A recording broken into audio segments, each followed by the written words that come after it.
Welcome to Vocal Tips in 10 with me, voice professional and your host, Amber Mogg Cathy.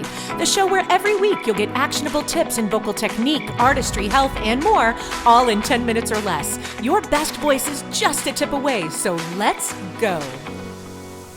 Hello, everybody. I am so excited today to have a guest on my podcast, the fabulous Selina Tannenberg. Selina is a physiotherapist. For those of us in the States, that is physical therapist in Australia who has a special interest in the voice. So she really works with those principles of exercise and sports science and how they relate to singers because we are vocal athletes. And she's going to be talking to us today about vocal load management. So welcome, Selina, and thank you for being here. Thank you very much for having me on your podcast. Before we start, I have to say, I love your podcast. I listen to it regularly. Usually after I finish running, I'm stretching out. I listen to your podcast. I get so much value out of it. So to be a guest on one of my favorite podcasts is a big honor for me. Thank you for having me.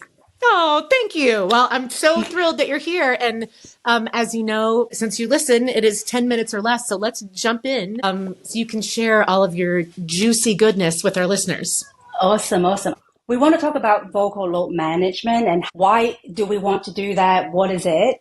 And to start, we want to first talk about overuse. Now, a lot of singers have heard about overuse, the dreaded O word, but what is it? How do you get it? And how do you prevent it? And spoiler alert, the vocal load management is part of the prevention piece. So overuse, simply put, when you exceed your body's capacity to doing something and you experience negative effect. At any given time, you have various capacities to do various things. Today, I have the physical capacity to run 5 kilometers or lift 20 kilos. Today, I have my vocal capacity to, say, sing these 10 songs 2 nights back to back. That's a capacity thing. Now, our body is awesome. It is robust. It is adaptable. We can expand our capacity. And to do that, we do need to give it a challenge, an appropriate challenge. That is true. It is also true that our body can handle a bit of misuse, provided that it is not crazy and it is only temporary, and then you allow your body to recover fully. What gets people into trouble is when this challenge, and we can think of the challenge as the load on the body or the demand on the body, when the load is inappropriate and when it's ongoing, and that can look like you are doing something you don't have capacity for yet, which can be like you trying to sing way too demanding songs than what you can handle right now. Or you may have the capacity to do something, but you don't rest enough.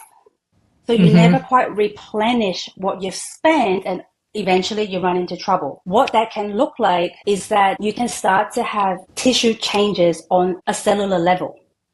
So let me give you an example. I think this one we can all relate. Say you bought a new pair of shoes, like a smashing hot pair of high heels. You dress up, you go out, you're fine in the beginning of the night, but at the end of the night, you have blisters on your feet. Your feet have been subjected to an unaccustomed load. You can't handle it, and you end up with a tissue injury. In the voice, that can look like someone going to the football game, screaming and shouting. They might be drinking alcohol, they scream and shout, and then suddenly no sound comes out because their vocal folds have hemorrhaged. So those are acute incidents of tissue injuries. The majority of overuse injuries are chronic. You are overdoing things over time to get the overuse. They sneak up on you unawares. And what that can look like in the body is that you can have your tendinopathies type thing. Rotator cuff, tennis elbow, Achilles tendinopathies. For the voice, that's when you get vocal cysts, nodules, polyps, that kind of stuff. And those are the things that singers are like, oh my God, like we don't want that. Even though the medical management these days are fantastic, it's still better not to have it, right? Yeah. So, Oh, I just was going to say, I love too, Selena, that you talked about it in relation to any other tissue in the body. I Yes, use the analogy a lot. I think what's so tough for singers is you can't see your instrument. that's right. So I tell some of my singers, if you could see the overuse that is occurring, like you said, because you are chronically going above and beyond your vocal capacity, your vocal load, if it's like an ankle and you could see that it's bruised and swollen and irritated, you wouldn't think twice. You'd be like, get off that sucker, elevate it, Yes. put some ice on it, but we can't see it. And so I think a lot of people, even though their body's giving them all kinds of signals, just think like, Yeah. I'm going to power through. So I love Yeah. that you brought up like it's no different than like a rotator cuff or a problem with your elbow or carpal tunnel. It's just, it's repeated motion. Like you said, chronic stuff. And the voice isn't any different. Exactly. And I love what you said about your body will tell you because it does. We Yeah. just need to learn to listen. And that's all part of it, comes under the prevention side of things. So now that we know what overuse can cause, let's have a look at how can we prevent it then? Yeah. And I have three keys, which is what I call the magic trio. So the first one is learn and use good vocal technique. Technique is important. Technique helps you use your voice safely and efficiently. However, the biggest lie singers have been told that I have seen in forums, blog posts on the internet, is that when people tell singers that if you have good technique, then you won't injure your voice, which No. is 100% complete and utter bullshit because as we have just talked about, it is a capacity issue. You can Yes. have splendid, flawless, ample technique. You can still exhaust your capacity. Just like you can have $2 million to spend, you can blow it all. So technique is important, but it is not the only thing. There are other pieces to this puzzle. So the second piece is to build a strong, limber, and fit body. Because your voice is not just your vocal folds, it's your entire body. We are literally using our whole body to make beautiful sounds. So having a strong, limber, and fit body helps you use your voice easier, makes lighter work of it. Yeah. And so it's like if you have strong legs, you can walk up flights of stairs and not blink. So when you have better capacity, so you are spending less per day, it also helps you recover easier because you've spent less. Just like you buy a new phone, it has a better battery. So instead of draining till down to the last 5%, it goes red, you have 50% left by the end of the day. So you have a better reserve for rainy days, for the unexpected. Maybe someone your dream call light come knocking and you can handle it. And you also can recover, you recharge faster. So that's the second piece. And the third piece is vocal load management. So far, when we talk about improving your technique and strengthening your body, they relate to your capacity to sing. Vocal load management is the other side of the equation, is the demand side of things. So how much you use your voice, we want to make sure that this stays in a good, healthy balance and not blowing out. And this is where the science comes into it, because in sports, we have really effective tools for load management. This is how athletes figure out how much to train, when to train, how hard to train, how much to rest.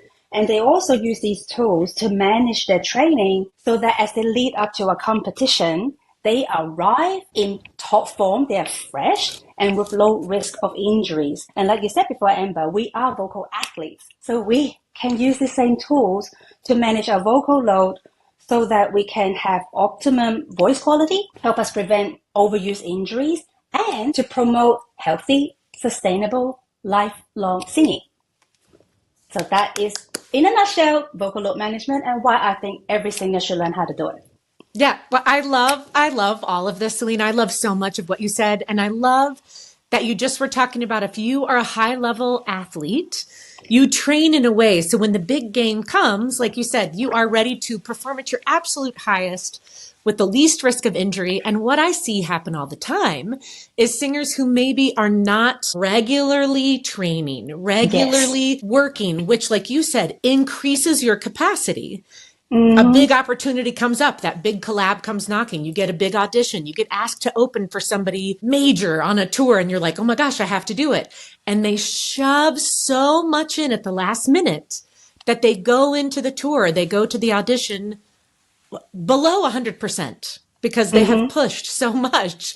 And that's where like the ongoing prevention, ongoing load management, ongoing training, I know it's not what people love to hear, but it's just the reality. Absolutely. And just a quick tip there. Yeah. Any sudden spikes in vocal load, that's what throws people off. That's the kind of stuff that can blow out the balance.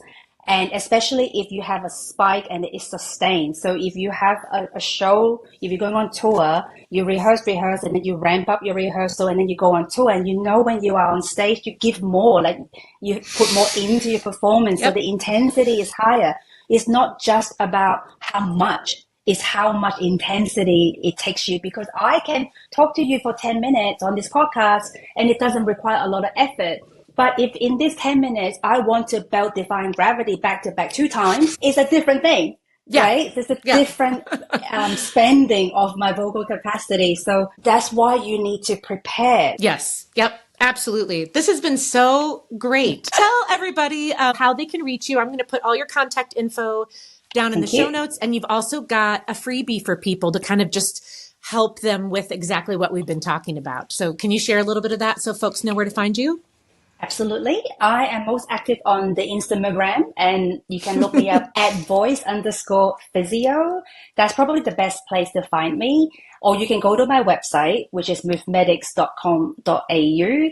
And the free gift I have for you guys is a vocal load starter guide. There's some tips to help you get started learning vocal load management. And if you want a deep dive, I run masterclasses a few times a year. So get on the freebie so you will then be notified when the next masterclass happens. Yay. I love it. Thank you so much for being here. And thank you guys for listening. And we'll see you all in the next episode. Thank you.